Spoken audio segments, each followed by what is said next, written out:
কথা বলুন ঠিক কিনা? এই নেককার ব্যক্তির মৃত্যুটা কেমন হবে? এই নেককার ব্যক্তির মৃত্যু কেমন হবে জেনে নি। একজন নেককার ব্যক্তির মৃত্যুর সময় যখন হয়ে যাবে, তখন আল্লাহ রাব্বুল আলামিন মালাকুল মউতকে ডাক দিয়ে বলবেন, এ মালাকুল মউত, যাও যাও আমার অমুক বান্দার কাছে চলে যাও। সে আমার প্রিয় বান্দা, সে দুনিয়ার মধ্যে অনেক কষ্ট করেছে, আমি তার পরীক্ষা নিয়েছি, সে পরীক্ষায় পাস করেছে। যাও যাও তাকে আমার কাছে নিয়ে আসো, আমি তাকে শান্তি পৌঁছায় দেবো। জোরে বলুন সুবহানাল্লাহ। মালাকুল মউত 500 ফেরেশতা নিয়ে যখন ওই নেককার ব্যক্তির রূহুর জানটা কবজ করার যখন জন্য চলে আসবে, আজরাইল ডেকে বলল, আল্লাহ আমরা তার কাছে গিয়ে নিয়ে যাব। আল্লাহ রাব্বুল আলামিন ডেকে বললেন, এ আজরাইল, জান্নাত থেকে সুন্দর সুগন্ধি সাদা রুমাল তার জন্য নিয়ে যাও, এবং সমস্ত ফেরেশতার হাতে রায়হান সুগন্ধি ফুলের দাড়ি থাকবে।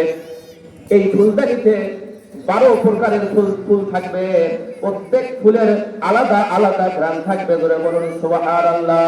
আজরাইল আলাইহিস সালাম যখন ওই মৃত্যু ব্যক্তির মাথার কাছে এসে বলবে, ফেরেশতারা চতুর্দিকে তাকে ঘিরে ফেলবে, জান্নাত তার সামনে তুলে ধরা হবে। ধরে বলুন সুবহানাল্লাহ। শুধু জান্নাত নয়, হুরগুলো তখন ওই নেককার ব্যক্তির রূহের সামনে নাচতে থাকবে। ধরে বলুন সুবহানাল্লাহ। এই হুরটা আবার কেমন জিনিস?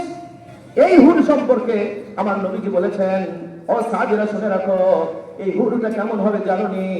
70 পরনের কাপড় তার পরনে থাকবে, এবং 70 পরনের কাপড় ভেদ করে তার ভিতরের সৌন্দর্যটা দেখা যাবে। ধরে বলুন সুবহানাল্লাহ।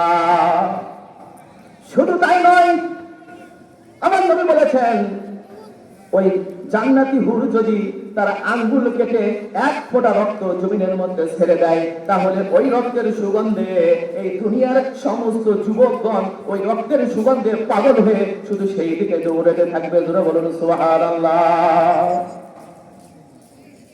আমার মা বোনেরা চিন্তা করে, শুধুমাত্র পুরুষেরা হুর পাবে, তাহলে নারীরা কি পাবে? প্রশ্ন আছে না নাই? শুধুমাত্র পুরুষেরা হুর পাবে, তাহলে নারীরা কি পাবে?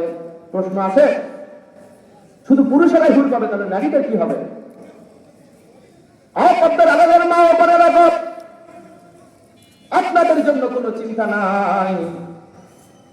আল্লাহ রাব্বুল আলামিন এই হুরের কথা পবিত্র কোরআনে 4টা জায়গায় বলেছেন। কয়টা জায়গায়? এই হুরের কথা পবিত্র কোরআনে আল্লাহ রাব্বুল আলামিন 4টা জায়গায় বলেছেন। সূরা দুখানের 72 নম্বর আয়াতে আল্লাহ রাব্বুল আলামিন বলেছেন, ওয়া কাযালিকা যাওয়াজনাহুম বিহুরিন। আল্লাহু আকবার। আবার আল্লাহ রাব্বুল আলামিন সূরাতুর তুরের 20 নম্বর আয়াতে বলে দিয়েছেন, মুত্তাকিনা আলা সুরুরিন মাসফুফাত ওয়া যাওয়াজনাহুম বিহুরিন। আবার আল্লাহ রাব্বুল আলামিন সূরাতুর রহমানের 72 নম্বর আয়াতে বলে দিয়েছেন, হুরুম মাহসুরাতুন ফিল খিয়াম। আবার আল্লাহ রাব্বুল আলামিন সূরাতুল ওয়াকিয়ার 22 নম্বর আয়াতে বলে দিয়েছেন, ওয়া হুরুন ঈন। আল্লাহু আকবার। পবিত্র কোরআনে আল্লাহ রাব্বুল আলামিন এই 4টা জায়গায় হুরের কথা বলা হয়েছে। হুর শব্দটা হচ্ছে বহুবচন।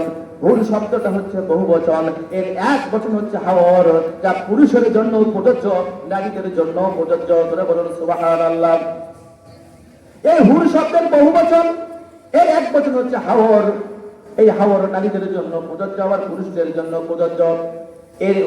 এই হাওয়ারের বৈশিষ্ট্য হচ্ছে, এর চারিত্রিক বৈশিষ্ট্য শব্দের অর্থ হচ্ছে সাদা সুন্দর বড় চোখ। সাদা সুন্দর বড় চোখ কি? সাদা সুন্দর বড় চোখ। এই হাওয়ার শব্দের অর্থ হচ্ছে, এর চারিত্রিক অর্থ হচ্ছে সাদা সুন্দর বড় চোখ। এরাই হবে হুর। সুবহানাল্লাহ।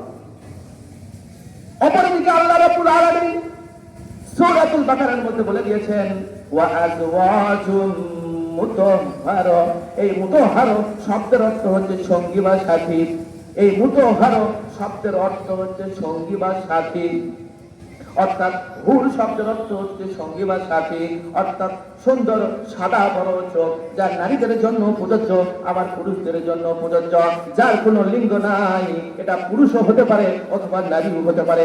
অর্থাৎ জান্নাতের মধ্যে পুরুষেরা হুর পাবে, জান্নাতের মধ্যে পুরুষেরা নারী হুর পাবে, আর নারীরা পুরুষ হুর পেয়ে যাবে। জোরে বলুন সুবহানাল্লাহ।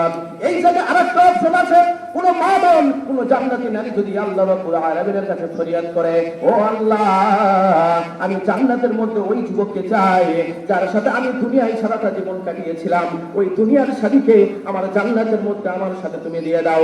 আল্লাহ রাব্বুল আলামিন তখন ওই নারীর ওই সবটাও পূরণ করে দিয়ে দিবে। জোরে বলুন সুবহানাল্লাহ।